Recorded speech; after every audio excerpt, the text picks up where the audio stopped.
Get ready to embark on a journey of resilience and healing with Building Bulletproof Backs. In this captivating podcast, we explore the inspiring stories of real-life back pain sufferers who have overcome challenges to find a path to wellness. Led by Marion, a seasoned physiotherapist with over 25 years of experience, each episode delves into the transformative power of holistic healing strategies that empower individuals to reclaim their lives from the grips of pain.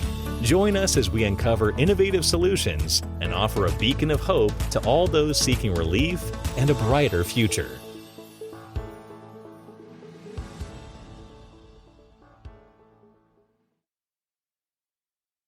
Hello, and welcome to another episode of the Bulletproof Backs podcast. I am very fortunate to have a really courageous young lady join me today. Her name's Bianca.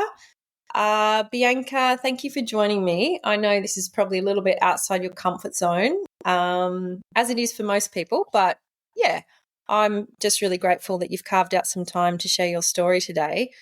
Can you just give us a quick intro to who you are? So I'm not super good at doing the hi, this is me, this is how I like to present myself to people, but I think overall I'm 34. I have two cats that I love probably a little bit too much. I spend a lot of time at home. I'm very introverted, but I do spend a lot of time reading, and I'm super passionate about mental health. I am a mental health peer worker as well, and I'd like to really work with people who have lived experience in the mental health sphere, while also working a lot in admin and just the general health sphere. Yeah, great. And I will say that you do a bit of admin for Movement Solutions, which is kind of how our paths have crossed. And honestly, I think you're one of these people, hope you don't mind saying me this, that there's layers to you. And as you sit and get to know you, there's a lot there that's very cool that doesn't get shown on the first sitting, and it slowly surfaces over time. But I've really enjoyed your humour, particularly. I think you're a very funny person, which don't know why I'm saying that, but I do. I find in our team chats the things you say quite entertaining. So, sideline, but you do have a back pain story. So let's get on to that. And kick us off. Tell us a little bit about how you came to be in pain. I think that I'd always had a lot of nondescript back pain growing up. I had, I suppose, what we considered a traumatic birth that essentially kind of jarred my spine in the birth canal. And so growing up from that point, the doctors had always said, oh, she's got a little bit of a weaker spine, or her bones aren't, quite as like dense as they should be, or things like that. So I had a lot of like pinched nerves and like just general nondescript back pain growing up. And I think I slipped a couple of discs in high school and that sort of thing. So it was always just sort of, I'd always had been on random painkillers growing up and things like that. So it wasn't until probably October of 2022 where I had probably the biggest sort of catalyst, like back injury, that really molded my, would say, relationship with pain. And again, there was no immediate injury or like specific situation. It was literally, I was cleaning my car out and felt sort of a twinge in my lower back and thought, oh, I might be in a little bit of pain tomorrow. And then that sort of the next day I woke up and I had a lot of numbness down my left leg, and I thought that was a little bit weird and a little bit outside of what normally happens. And then I think by the third day, I had no feeling from sort of the waist down and was experiencing just the like sort of lower back spasms and leg spasms that can only be described as being electrocuted over and over again. And that was sort of a period of 3 days where by that point, after the 3 days, there was no position that was sort of safe that wouldn't set off those spasms, and I couldn't feel my legs at all. I couldn't walk. I could barely pull myself up. It was a very traumatic and very sudden shift in movement. And you definitely feel it was related to sort of an odd movement you did cleaning out the car? Whether or not it was specifically that, or if it had just been sitting there waiting and it was just sort of, like a weakness or a nerve in the wrong spot that I pressed on the wrong way, and then it just all crumbled from there. It was definitely, I don't believe it was caused by the movement, but I think it definitely, contributed to it. Mm-hmm. And so what did you do? I mean, can't feel your legs, being electrocuted. What does someone in that situation do? That probably, I was working for a medical center at the time, so I was able to, and that happened on a weekend, so I was able to at least speak to a doctor in like sort of the days afterwards, and they had no real answers for me. There was a real period of fear and unknown, especially the first few weeks of that. I didn't do a lot. There was nothing that could be done. I wasn't really given any immediate advice. No one really knew what to do. So I think for the first week, I just sort of lay in bed and hoped that the feeling would come back and it was just a really bad pinched nerve or something. But every time those spasms would come on and that pain that would shoot through me, it felt and looked like a seizure when it was happening. It was horrible. And every time that happened, a little bit more of me was more afraid that this was not going to change. So I think for the first 2 weeks, definitely, I just lay in bed and hoped that it would just go away. Yeah. And did it? Which it didn't. We'll be back after a quick break.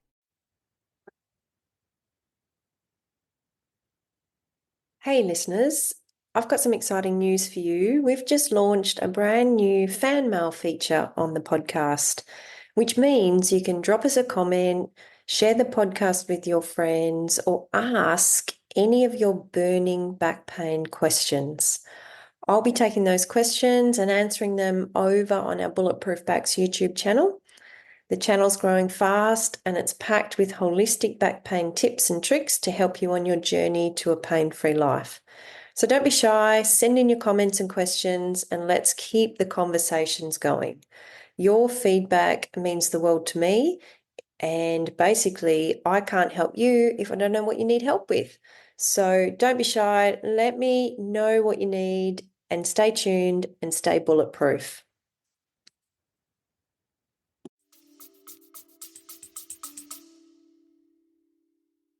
Did it respond to that? Did it respond to just rest and doing not too much? Rest, yes. I think there was definitely a lot of panicked energy in me. So there wasn't a lot of rest. There was a lot of me physically fighting the pain and the positions that I had to sort of lie in to relieve the pain and to not spasm, basically. So there was more so, I think, within me very much, this was more of an act of defiance of me lying and not doing anything more than resting and alleviating the pressure that was clearly on my spine. Yeah. And did you end up having scans and all the rest of it, Bianca? Yeah, I had quite a few CT. So I think I had quite a few CT scans and X-rays. I was never able to afford an MRI. So I never was able to get that imaging done. But the main problem was that I was not able to physically get to any of the imaging places to get the scans done. I could not leave my bed, so I couldn't get in a car. I couldn't sit in a car. Sitting was probably the worst position I could be in. It would kick off. It was far too painful. It didn't work. So yeah, I had to wait until I was till I was basically strong enough to hold myself up to travel. So it took at least, I think, a month or two before I was able to get any scans done like as soon as possible. So there was also that sudden loss of mobility as well.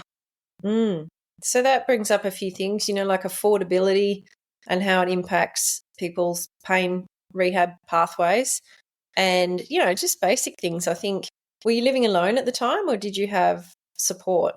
I was living with my housemate at the time, and I was very lucky that she was able, and her extended family as well, actually, were able to drive me around as much as they did, because it was something I would not have been able to do. I know that a few weeks in, I was able to get like a home visit physio, which was really helpful, but all she was able to do while the spasming was happening so frequently was just like the barest of manual manipulation until the nerves calmed down enough for her to do anything and for me to be able to do any sort of exercise. So I was stuck at home. It's also really hard from a physio perspective to assess someone properly who's in that level of acute pain. If you can't move and every direction is a shooting electric pain, it's almost impossible to put someone through the movement tests and the thing tests, all the tests that we normally do to establish what structure's involved, what's going on. So yeah, it presents a real challenge, that level of pain and that level of acuteness. And was there ever a suggestion, just go to hospital, just get an ambulance and check yourself in and get what you need done? I went to hospital I think the weekend that it happened, I did I kind of forced myself into a car, pushed the seat right back and had someone drive me to the hospital. But all they did was there was nothing that they could do. They imaging was shut as it was Margaret River on the weekend. And it was basically, here are some muscle relaxants. See your doctor next week. Okay. Which was all they really could do. Wasn't really expecting anything. I think also the hard thing is working in the healthcare industry. I was way too understanding. I probably didn't advocate for myself enough in that point of like, oh, I understand there's no, like, I'm not able to see anyone. But, also I feel like loss of, that much feeling is also considered an emergency. And I think a lot of that was me just being like, oh, never mind, then I'm probably being silly. Wow. I'm obviously not in as much pain as I think I am.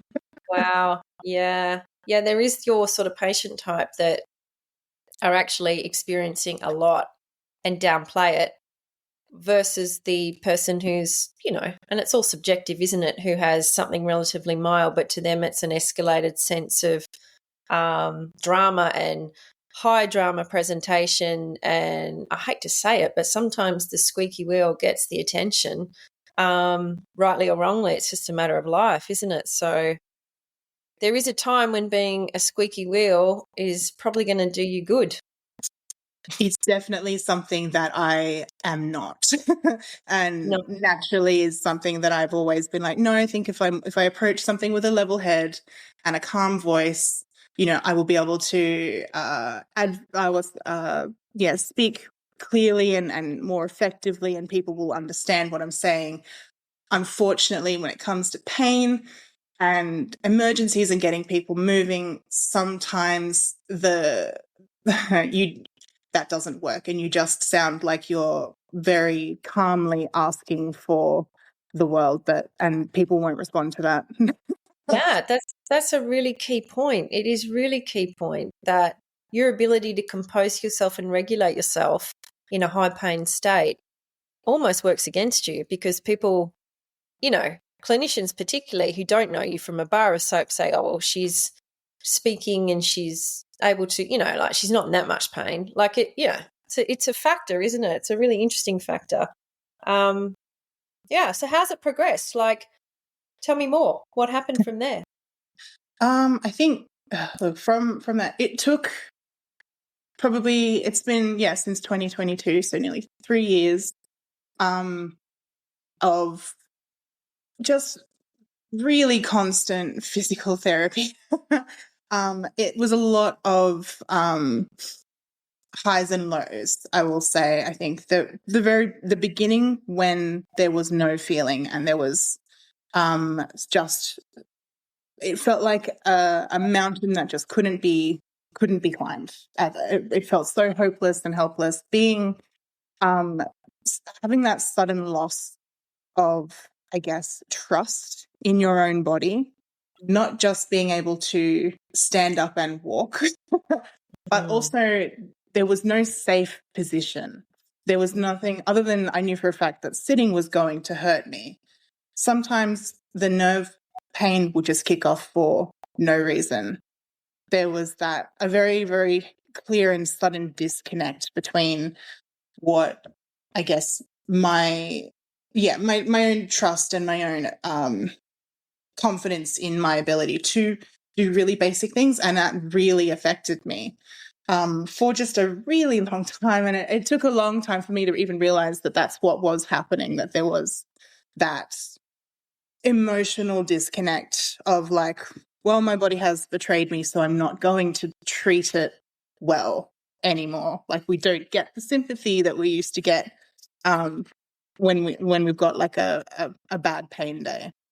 And that took a really long time for me to identify that that's what I was doing, because that then hindered so much progress and so much healing, because it just became a cycle of pain and I guess guilt and shame of not being able to be, independent. I can't drive myself places anymore. I can't stand in the kitchen and cook food for myself anymore. Like, there was so much like mental work that needed to be done that I just wasn't in the position to do. And so there was a lot of that. There was also the medication side of it, which I was put on a very steadily increasing amount of painkillers that were really slowly deteriorating my mental faculties.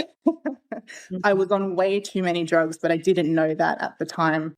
And for some reason, it just sort of slipped through the cracks. So it became a thing of not just that trying to recover while also probably not having the tools to be able to physically recover, but also really struggling to keep my own like mental faculties. Like my thinking was slowed down, my speaking was slowed down, and no one could notice it more than me. Do you attribute that to the medication or to the pain itself, or both? I definitely think that it was both, but I know that when I was finally able to start taking myself off of the medication, I did notice an improvement. That there was definitely it was definitely affecting it. So I think that the pain was definitely fatiguing me to the point where thinking was difficult. Gotcha. Yeah. But yeah, I think there was a combination of both. Yeah. And so Yeah. when did you decide to start lowering your pain meds? Or how, what set of circumstances made you feel that that was a good decision or choice? So for me, I had probably my kidneys started to shut down. Wow. There was an instance, and again, I say I definitely slipped through the cracks when it came to regulating how much I was on of specific painkillers. But there was a specific incident where I was at home, and I was very, very lucky that this happened the way it did. I don't remember a lot of this. A lot of this is secondhand stuff, but I was in the kitchen. I was in bed. I was sitting up in bed trying to move, and my housemate came in and started talking to me, and apparently I wasn't making any sense. I just wasn't with it. I was in a very altered state. And my housemate, I asked her about it the other night, actually. She said that basically I was fighting her and I was being quite aggressive, not like physically, but verbally, which anyone that knows me knows that's the furthest thing. I don't pick fights, but I'm also, the way I was speaking to her was a way I had never spoken to her before. So that's when she knew something was definitely wrong. And so she got me to a hospital and they were able to put me on some fluids because I was apparently incredibly dehydrated. And I was in early kidney failure for that. Wow. And that happened twice. Wow. And again, I don't remember that. And that's only recently I have now found I have a lot of organ issues now related to the damage that was done because of those medications. But I was told recently that I had like kidney stones and gallstones. And the doctor said, "Oh, I've got this report here for all of these things that we need to look at." And I was like, "Oh, that must be a mistake. That I don't have, no one's ever told me about that." And no, they did. And it was during that time where I have no actual memory. I've lost patches of about 2 years worth of memories because I do not remember a lot of what was happening during that time. Wow. Gosh, these are the secondary things of back pain, aren't they? The toxicology on our internal organs from high dose painkillers and anti-inflammatories. And yeah, the bit you're kind of really highlighting is the mental. You need good cognition if you're going to be equipped to be able to work your mind for you rather than have it not on board. I mean, you would understand how much you need your mind to take you where you need to be. But if that's not fully charged, that becomes almost even inaccessible to you as well. It was quite agonizing. And I think it was almost like, and I described it to someone once as being, it was so claustrophobic because it was like I was trapped in my own body and my mind. I was looking out, I could hear the way I was speaking and I knew it wasn't how I was trying to sound. And I couldn't move, couldn't physically do the things that I wanted to do. My movements were off, my cognition was off. I was trapped inside and constantly fighting that panic and that claustrophobic feeling of like physically I am helpless in anything that I do. Yeah. So, yeah, it's a real would you say the fact your legs gave way or, that disconnect, and you said you didn't treat your body well because you almost felt betrayed by it. Was it a bit of like self-anger or were you pissed off at your own body? Like, was it a bit of that? It was definitely, yes. I think that personally I have, and I've spoken about this, I think, before, but I've always had a really complicated relationship with my body anyway. I have struggled with, dysmorphia on and off for a lot of my life. And so losing feeling in a limb when you already have trouble relating to your body is such a profound betrayal that it took me a lot of extra work to really make sense of that anger that came with, why can't you even do this? And so it was very much, the not being able to not even show yourself the kindness that comes with, I need to heal. Healing requires space and kindness. And just that, I think it's a cycle, it's a pain cycle, but it's also a cycle of grief that comes. And if you aren't taking all the steps of that grief cycle and you're only cycling through anger and shame, you're only going to get the results that come with being angry and ashamed all the time. Do you think if you'd had a significant event that had triggered that numbness and loss of power in your legs, like let's say you had a car accident and it made more sense to your brain about, I've just been in a pretty traumatic car accident, that explains the degree of trauma, the degree of senses I'm feeling, versus in your situation, it was kind of like innocuous, wasn't it? It wasn't a massive movement in the wrong direction. It was just this little twinge perhaps that triggered a lot. I get why when you don't understand the trigger and the outcome, or none of that makes sense, that your sense of distrust in your body would be super high. Yeah, and I think that's definitely calling me out on a super personal level. I am definitely one for dichotomous thinking, and to not have something that clearly makes sense and is logical, like say a car accident that then caused the back injury. I 100% know that I would have been so much nicer to myself if I'd had that tangible thing that I could look at and say, this is what caused this immense pain that I'm in, as opposed to a perceived letdown at the time. Yeah, I think that's very natural, isn't it? I mean, our brains are wired, our mind is wired for logic, and when there is none, it creates a big vacuum of, what the hell's going on, and then it does what it does. It fills the gaps with worst case feelings, and it's yuck. So, all right, keep talking. Let's bring on the good stuff now, B. That's it, yeah. Look, I think once those sort of issues with like the kidney failure and everything started, and then I started sort of working for movement, and actually I basically had to at some point choose to work hard.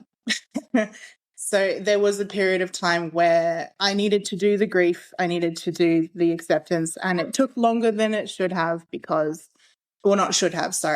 took longer than I wanted it to, because I just wasn't doing, mentally I wasn't allowing myself to get better. I think there was just a level of, no, I need to suffer and be in pain, and the pain will make me stronger somehow, which is a coping mechanism that rarely works.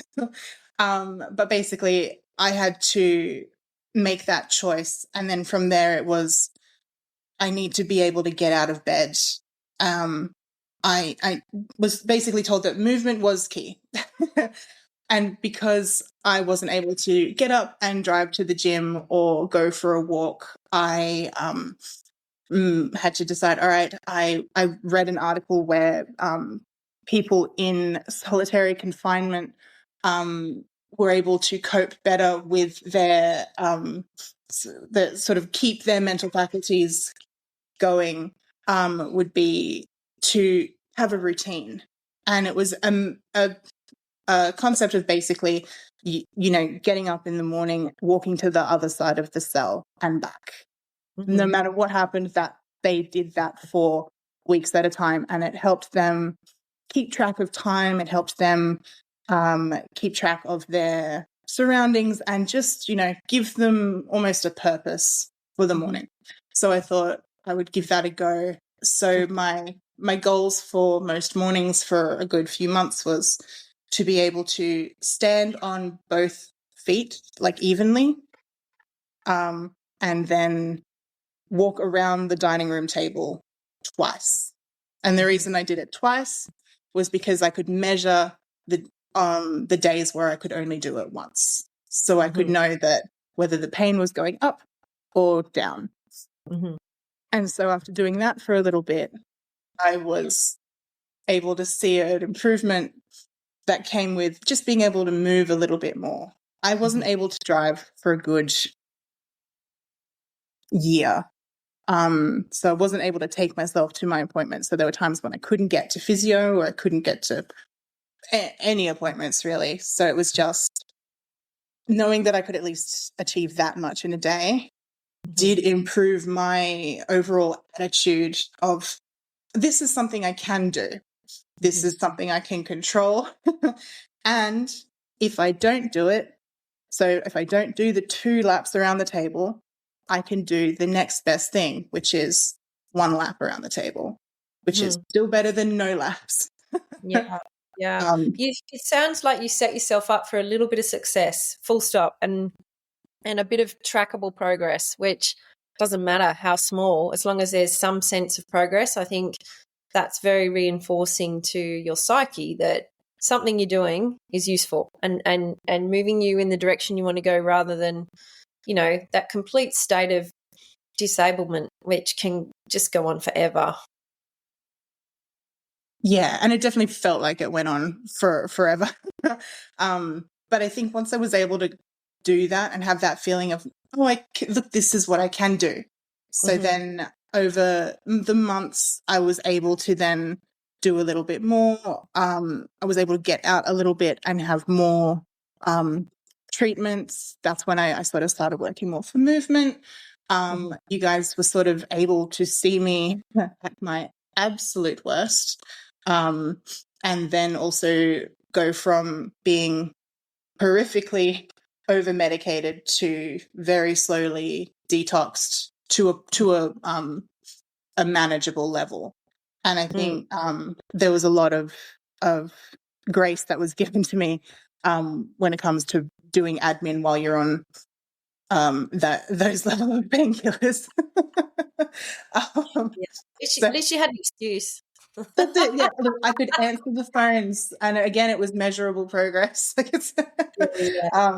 there were definitely to the point where I am right now, where I'm able to walk and drive and look after myself again, which is something I never thought possible. There was a point where I was like, this is my entire life now. I will either walk with the cane that I had to carry around with me for so long, crutches.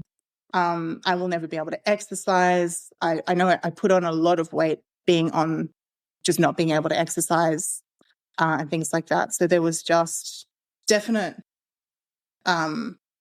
it's very hard. It's very easy for me to overlook that. Can I ask, coming from the space of, months of disablement and fear, huge fear of moving, I'm sure you had, understandably, what do you think a physio does well that will help you bridge that? Like, or what can they do poorly that will just send you running out the door so that you never come back? There was a physio that I saw many, many years ago, because I've been in and out of physios and things my whole life for just nondescript back pain. And there was one particular person who basically I saw him, I think, for 3 or 4 sessions. And he, on the 4th session was like, I don't really think I've got anything else to show you, so you don't need to make a follow-up appointment. And it's very things like that. I think, sometimes, you've got a client who won't do the work, or, you really don't have anything else to give them. But I think it all comes down to how you convey that message, which I think sometimes as someone who works in the mental health space and has been in the mental health system for, many, many years, that people are so afraid of being dismissed. And it is something that no one really talks about, but it is definitely something that I know I work for amazing physios who are so good at being it's just kindness and basic humanity, but there is something that comes from people who just genuinely care enough to be like, I'm not saying that we don't want you to come back. I'm saying that you have made this amount of progress. How do you want to move forward? I've never seen anyone at movement, or really there aren't many physios I know that would look at someone and be like, don't come back. I don't want to. Yeah. So I think it is, sorry, that's a really roundabout way of answering that. Being able to give people options on how they want their next steps to look, whether it's, do you even want to keep coming back, or what do you want? What do you want? I think a lot of choice is taken away from people at the moment, especially that, and it's really empowering when someone actually gives you the reins when it comes to your own treatment. So I think I will give you a caveat there. If you want the reins, that too, yeah. Sometimes you come across patients who don't want to make any decisions about their own health outcomes. They want it spoon-fed to them.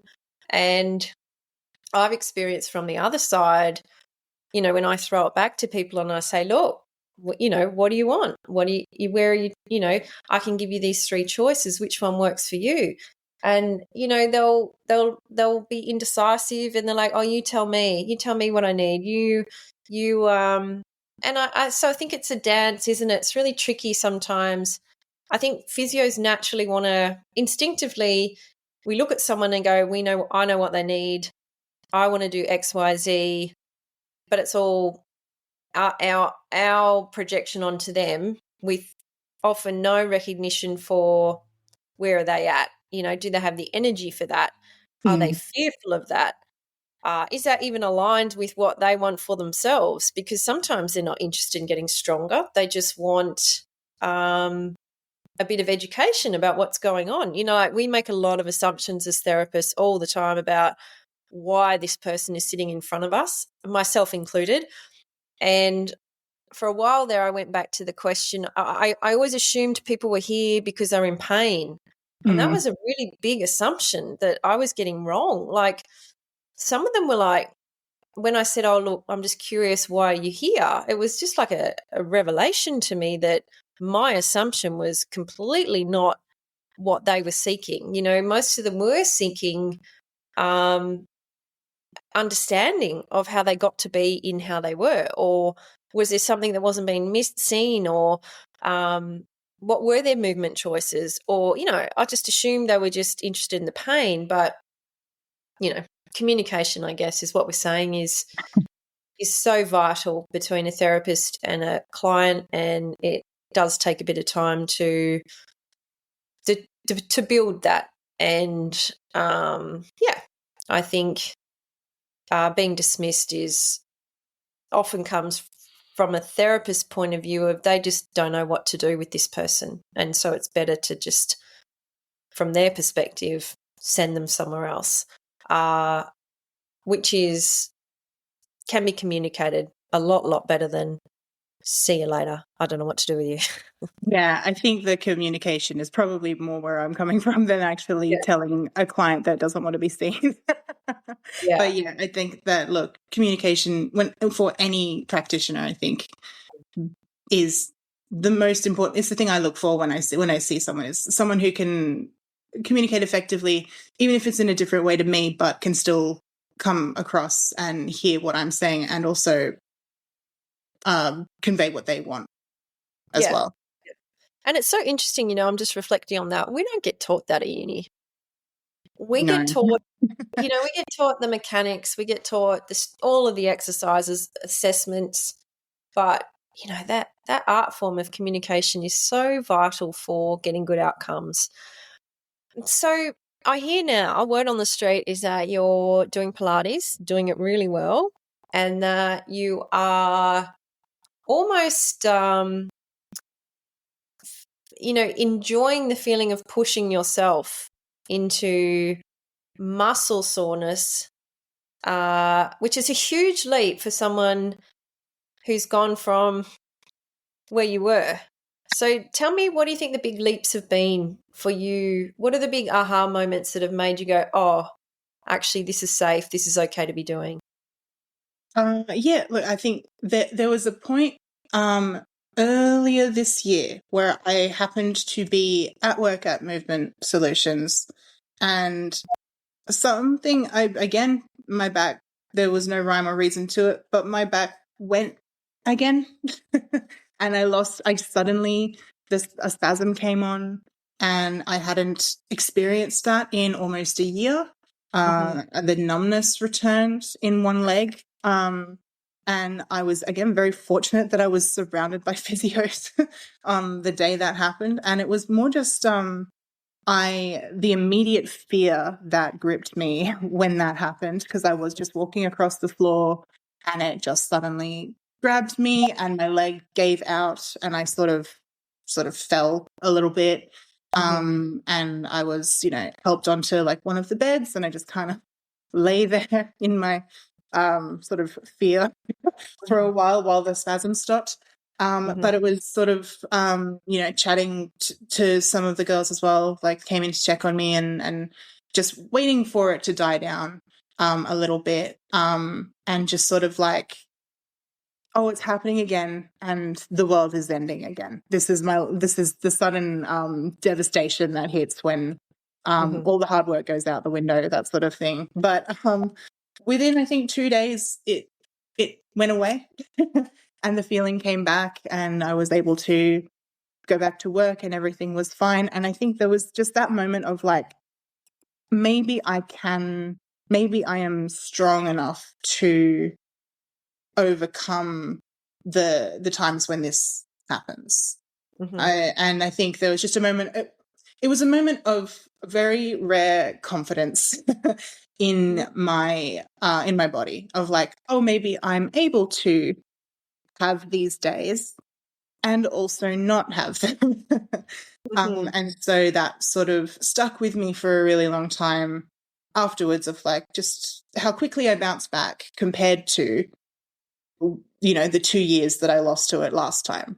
And then, so that's when I started, doing a little bit more Pilates and things like that. Could that have been that it was a familiar experience, and so therefore there was less, well, it's a double-edged sword, isn't there?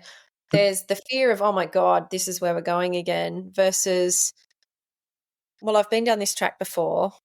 I know last time what got me better was getting out of bed and doing some walking. I think sometimes there's the fear, but there's also, I've got through this before, confidence, and, whichever one wins out is the rate at which you progress, because I think it takes a lot of mind control to not let your mind go back into that. And it takes a lot of decisiveness and confidence to say, no, I've been here before. I know what to do. I can get through this. I've got some strength in me this time around. There's a familiarity, that whole, it's an internal game, isn't it? It's a cycle. It is a constant, it's almost like, and it sounds morbid, but it isn't, but it is the grief cycle. And it's always coming out on the positive. You will always cycle through the feelings that come with losing something. And it's kind of like, for me anyway, feeling was a really, really big thing. And it's something that is very profoundly affects my mind for however many reasons. So having to very quickly accept, oh, I've lost something. And then being like, well, that's okay. That's sad. But also it'll come back or it won't. And it's just going through the acceptance of whatever is happening. And I think that for me, something like radical acceptance is something that I always I will preach it until I am blue in the face. It's always, here, this is your reality. This is what's happening, whether you like it or not. It's uncomfortable and it's yucky, but this is what's happening. And also, let's move forward and find a positive to focus on. Let's continue recovery, because recovery is entirely within my control. It's entirely possible and it's in view. So, and that's something I need to remind myself of a lot, because for a long time it wasn't in view. I didn't think it was possible. So it's that sort of thing. The positive that comes with these flare-ups and things like that, as well, as that I know what bad pain feels like. I know that this is dangerous pain I shouldn't work through, as opposed to the muscle soreness that comes from the micro tears of building muscle. Yeah, that's a good pain because it's building, and it's it's a good thing. So it's being able to follow that experience with that information. Yeah, I think being able to feel the difference in the sensations and understand one is a green light, one is a red light, and then, as you say, having the radical acceptance. All right, I'm going to red light right now, and as you're talking about, there's grief because you've lost. I always think, yes, you've lost, but you've gained. You gain space and time to be still. May not be what you want right now, but I always think when something's heavy on one side and my mind's only perceiving one side, I know the opposite is also there too. But I kind of go, all right, I'm feeling grief, I'm feeling loss. What have I gained here? Because it is that neutralizing of perspective that balances the mind so that it can have radical acceptance. I think it's so hard to have radical acceptance when your mind only is perceiving the upside or the downside or the positive or the negative. And working towards objectivity is really a trained skill, which DeMartini's work really, which is super valuable. All right, top 3 tips for someone in back pain. For someone where you were in that bed all those many months ago, what would you like to share with someone who's probably, hopefully, not listening from their bed right now? Hopefully, but if you are, it's going to be okay. Something to hold on to that might just get them out of the bed and walking around the table. But yeah, how would you speak to them? What would you be saying? Three tips if you can come up with it. 3 things. Look, I think that I've probably said all of them already, but something that I really loved, and it's something that I struggled with for a really long time. Someone said to me, like, oh, you need to have some inspirational quotes or words that you love and that inspire you, and put them up around the house. And I'm just not good at that.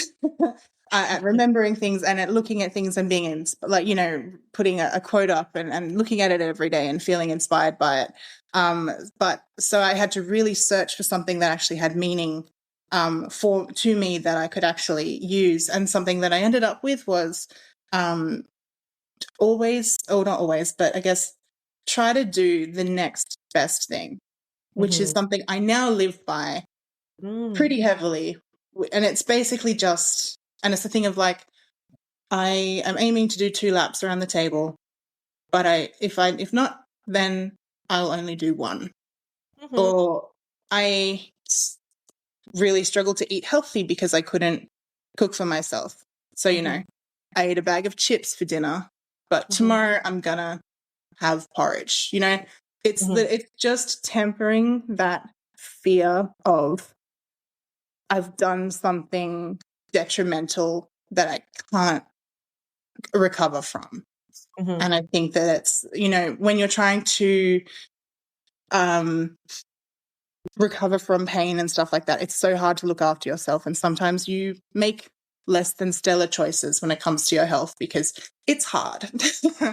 And so if you make a decision which is just like, I didn't do my exercises today and now I feel terrible, and you're in that shame spiral because you're not going to get better if you don't do your exercises.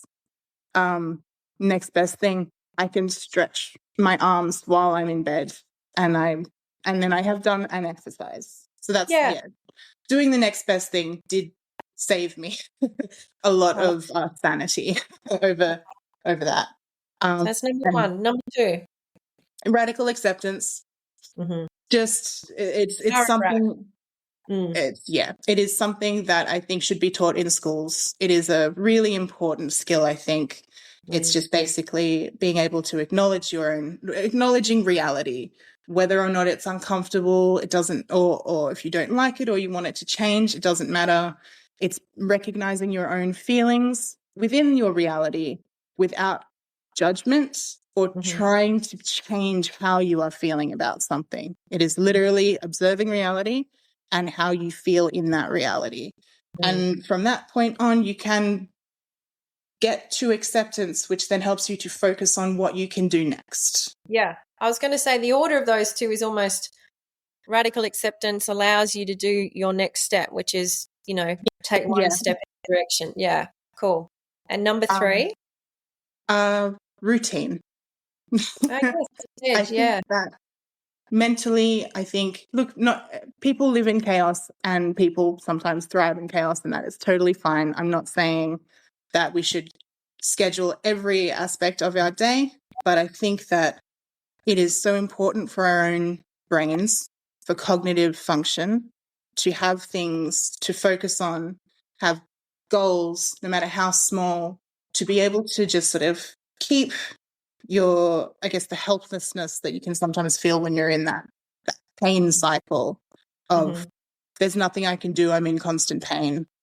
Well, today, today's Monday. Monday is the day that I attempt to unload the dishwasher. It is literally just a small thing that you do every day that helps your brain to see and form patterns. And then it helps the brain, the actual function of forming patterns then becomes stronger, which then helps you later on. I think routine is really important when it comes to just overall cognitive ability, which is something that the fact that I felt that I had lost cognitive ability for so long was something that was really hard for me to cope with. For a long time, I felt like the only thing I had going for me was that my ability to, speak and think and be able to cope with however many things that were thrown at me was my ability to be able to rationalize and logic my way out of things. And to not have access to that was so debilitating. And just having those little things that I could do to strengthen that ability was, I think, something that really, really helped. Yeah, it's funny. I'm having all sorts of thoughts hearing you say that. Some of them maybe you won't like, but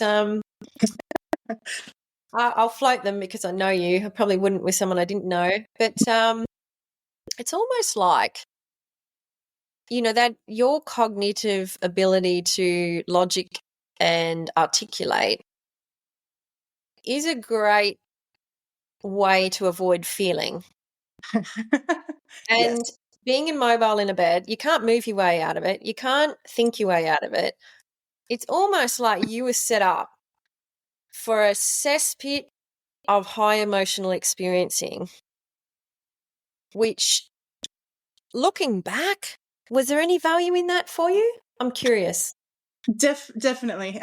But I think that my dissonance when it comes to my own emotions is I think a powerful tool and just a real awful thing to deal with sometimes. But yes, the whole thing that I said earlier about having the dysmorphia and then not being able to relate to and essentially losing the limbs for a really long time and not really being able to cope with this sudden anger and shame that I had for my own body that I had been able to, push away for so long. It really forced me to look at it in the eye. And again, it was, radical acceptance. It's not a comfortable thing. It very rarely is. Being able to look something like your own, demons so directly and realize, oh, wow, there is a whole section of me that that I have neglected to look after. And now I'm alone with it for an extended period of time. So there was definitely some good that came out of it, but I would say that there are much healthier, safer ways of confronting those feelings. Well, we can say that too, but I have a firm belief that the body knows you better than you know you. And if that's what it took for you to go into those places, then that's what it was going to take. Like, I think the lesson is, if we could teach everyone to be, from a young age, so happy to sit in their own emotions and to sense and feel, and even the heavy ones, not run from them, not distract from them, just to feel them, then maybe there are no need for the big disabling episodes in life. But I don't know many of us like that. I think most of us naturally avoid feeling uncomfortable things because, we weren't taught the value of them, and B, they just feel uncomfortable. So it does take a lot of self awareness and connection to be able to sit and experience uncomfortable stuff. And I just wonder now, how would you sum up your relationship with your body now? Have you reached a space of total 100% love for this physical body that you live in, or is it a work in progress? I wish that's how it worked. I think that I could best describe it as more of I have a much better working relationship with my body now. I probably I'm definitely still not great at listening. Like at the moment, I'm like this week, I am forcing myself to rest. And it is incredibly difficult. I've gone from doing sort of exercise for 5 to 6 days a week down to 2 this week because I injured myself a little bit last week. Yeah. So it is finding balance, but it is, I guess, that's improvement in itself of listening to the signals that my body gives me. My wish for you over time is that you actually, come to love it for all that it allows you to do. And personally, I think one of the best ways to develop that connection and love of our physical vessel is through the senses. I certainly, when I was working on it, would sit and acknowledge the colors that my eyes could see and just, feel grateful for the fact I had eyes. And then I'd feel the sun on my body and go, oh my God, how good does that feel? Or, my bare feet on cool green grass and how lovely does that feel? And my taste buds and, oh my God, the pleasure, like really ramped up this understanding that through my senses is how my body was designed to feed me pleasure, which was, I think when you've been in a lot of pain, that's such a beautiful new experience to understand that your body isn't just a pain vessel. It can give you so much pleasure if you create space and time to focus on that, and the senses are touch, taste, all of it, sound, beautiful music, that pleasure connection is such a vital way to develop love for the physicality of our experience. That's the only way. And moving eventually. I get it through movement in nature with music outdoors. It feeds my love of my physical body because it allows me to do the things that bring me great pleasure. And but if you can't physically move to get that, even in stationary being, there's ways to build to that. So, anyway, that's all that came to mind. Well, B, final question. First up, just thank you for being so honest and raw with your experience. It sounds like hell on earth, and it's a real testament to you that you're where you are now on your journey, and obviously it's still going. And that's okay. Things take as long as they take, and as long as you feel progress, you're winning. But what would you, when I say bulletproof back, what comes up in your mind when I say that phrase? Bulletproof back. I think that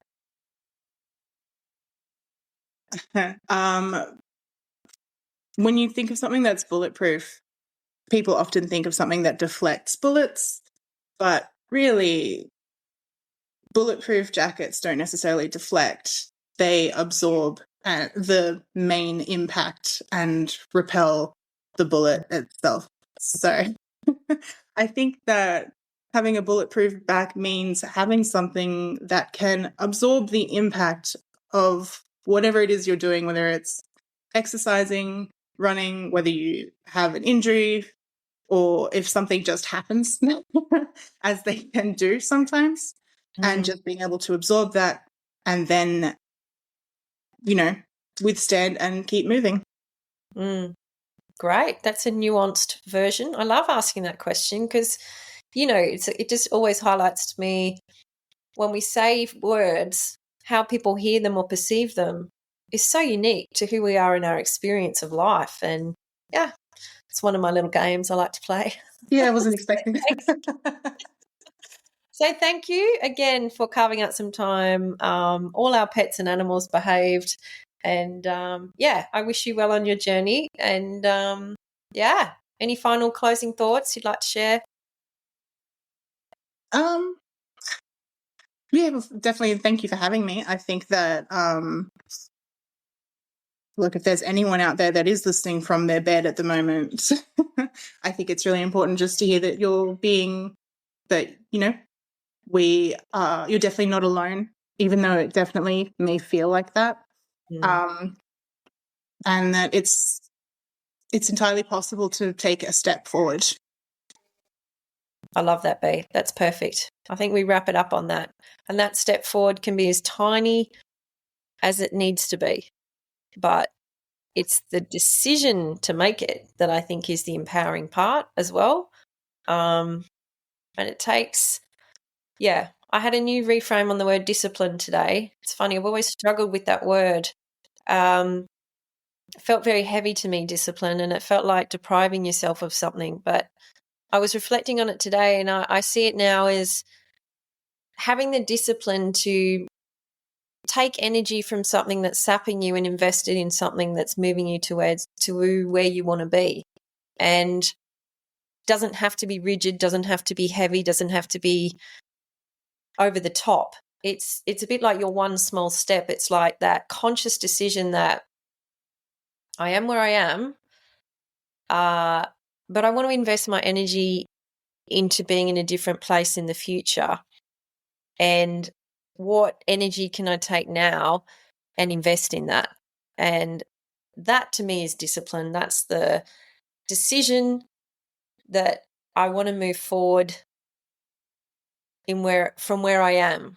And what's my one thing? What's my one little investment of that energy? And it could be, like you said, could be one little walk around the table. And it doesn't matter if you don't do the two. You've still invested energy in something. It could even just be a thought, it could be the energy of just directing your thoughts back into possibility rather than the past. All of those things take energy. Your idea about the ritual is to stop the mental need to have energy to make decisions. All those three things you mentioned were about energy management, which is great. I think when you're in pain, you need to do whatever's possible to have energy flow without effort. And I think you've really found ways to do that consciously or unconsciously. But I'm digressing again. So let's wrap it up. Thanks, B. I'll see you at work. One other thing I wanted to mention. I really like having someone on the front desk who has had their own lived experience of pain. How do you experience that? As in, how do I experience, like the experience of being on the desk, or more? Can you see when people come in pain that you see them?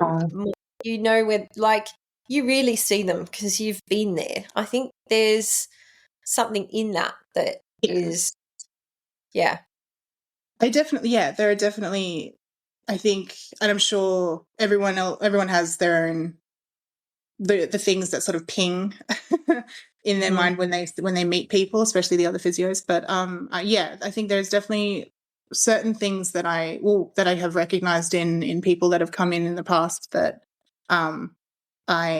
everyone's got their own thing that they're more susceptible to or they're more sensitive to, and that helps build the empathy with that person. And I know it's something I've always trusted in with my sort of work, because it helps me to provide the right kind of care to the people that I want to care for, if that makes sense. So specific, as in I care for everyone that comes in.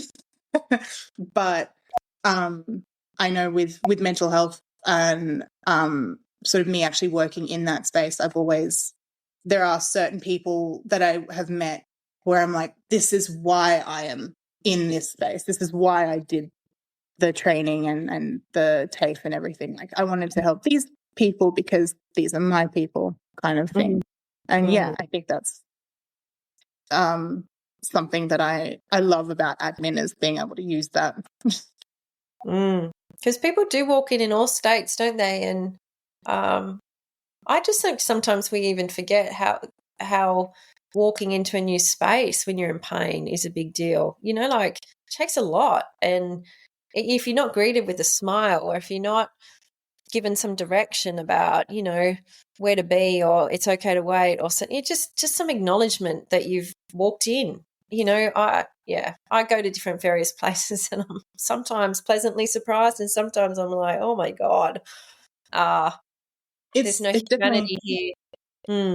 I think there was something that we did a couple of modules of it at TAFE, but it's also something that I was like, oh, I understand now. If more places did this, I would feel so much more, I guess, appreciated as a person. But it's the whole concept of like having neutral, like not waiting areas, but just like areas that you walk into. So for people who are like on the spectrum, or people with like sensory issues, things like that. Like, I know that there are certain clients when they come in who I happen to know are autistic or things like that. Like, I'll make sure that I haven't lit any candles, or like, you know, for, you know, is it too bright in here? Will I turn the big lights off? Like, things like that. And I think that I know that a lot of places, like, you walk into, I think, is it APM, or there's a few places that cater to people with disabilities and things like that, where I'm like, this is too bright. This is not a welcoming place. This is setting me off, let alone whoever else walks in. So it's like, and that translates to people as well. I think walking in and seeing and talking to someone at a reception desk that you can tell not even has to understand, but just empathizes and is aware, as opposed to, thank you for coming, please sit down. Like, that's sort of that. Yeah. So that's the sort of thing I like to do. I like to be able to pick up on that. It's like a weird dopamine rush for me. I think you pick up on it really well, but I think you pick up on it really well just because of your lived experience, you know? Yeah. We're all better at something when we've been through it. So that's the gaining. There we go. There's another for the gain on your loss. Anyway, thanks for your chat, and I'll let you get on with your day, and I'll see you when I'm looking at you. Yeah, next time you come in. Yeah. See you, B. All right. Thanks, Maz. See ya.